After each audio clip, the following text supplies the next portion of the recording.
Hey, shalom, shalom, mishpocha. Welcome to another edition of RaYBaSH's Ramblings. Today I want to talk to you about drying dishes.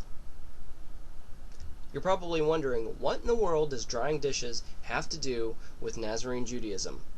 Well, how many of you out there that are married remember your very first argument in your marriage?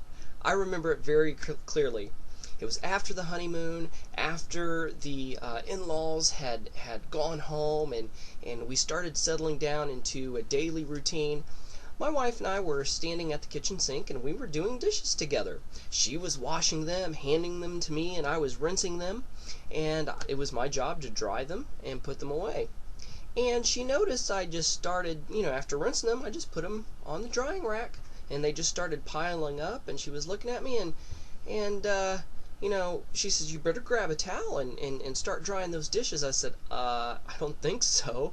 I said, my mom usually let them air dry. I'll let them air dry and put them away. My wife and I at that point started to get into an argument on how to dry dishes.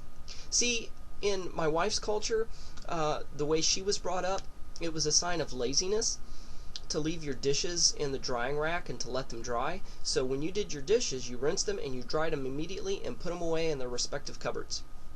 And we were starting to get pretty loud in our discussion about drying dishes, and then all of a sudden I stopped in mid-sentence and started laughing. And my wife probably wondered, okay, is this a diversion technique to get out of our first argument? And she said, "What's so funny?" I'm like, well, I said, "Listen, dear," I said, "think about it." I said, "We're arguing on over how to dry dishes." I said, the ends are the same. The dishes are dry and put away. I said, but the means to get to drying those dishes is different. Neither one of them is right or wrong, There's no written law on how to do dishes. And your mother did it one way and my mother did it another way. Does it really matter how it gets done? And I told her what I thought were my best arguments for air drying. You didn't have lint on your dishes.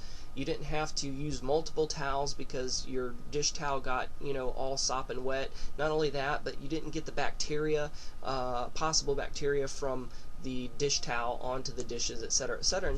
And she kind of smiled. She's like, "Okay, let's get back to finishing up. You go ahead and let them air dry, and when they're dry, you put them away." So I said, "Okay." So that's the way we've been doing our dishes in our house ever since. Again, what does this have to do with Nazarene Judaism? Well, if anyone is on the web much, or is in Nazarene Jewish Messianic circles, you will notice that just as there are as many different denominations in Christianity, there's just about as many different denominations, sects, branches, and ministries in Messianic/Nazarene Judaism.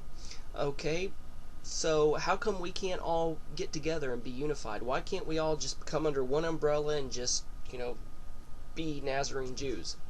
Well, just as our ends are the same. Our ends are the same in that we want to bring Christians and non-believing Jews to a Torah-obedient lifestyle, walking in the footsteps of Yeshua HaMashiach by walking and following the Torah and accepting Yeshua as the divine Messiah. Not only that, we want that for Christians and Jews, but we want that for everybody. So our ends are the same, but you know what? Our means of getting there, how we minister to people, how we reach out to others, may be different and actually may conflict a little bit. And instead of getting into headbutting matches and arguments and things such as this, many of us decided to, branch off and have different synagogues, different sects, different denominations, if you will, different ministries under the label of Messianic/Nazarene Netzarim Judaism. And there's nothing wrong with that, because when Mashiach comes back, we will be all one big happy family, and we are under one umbrella. We are under the umbrella of Yeshua HaMashiach and under the umbrella of Torah. So next time you're fellowshipping with a Messianic Jew, a Nazarene Jew that's of another sect, another denomination, another ministry, and you come to a disagreement, stop and ask yourself, okay, is this a towel drying versus air drying debate? And if so, live and let live, and let bygones be bygones, and keep the unity in the body of Messiah Yeshua. Shalom and Shavua Tov Mishpocha.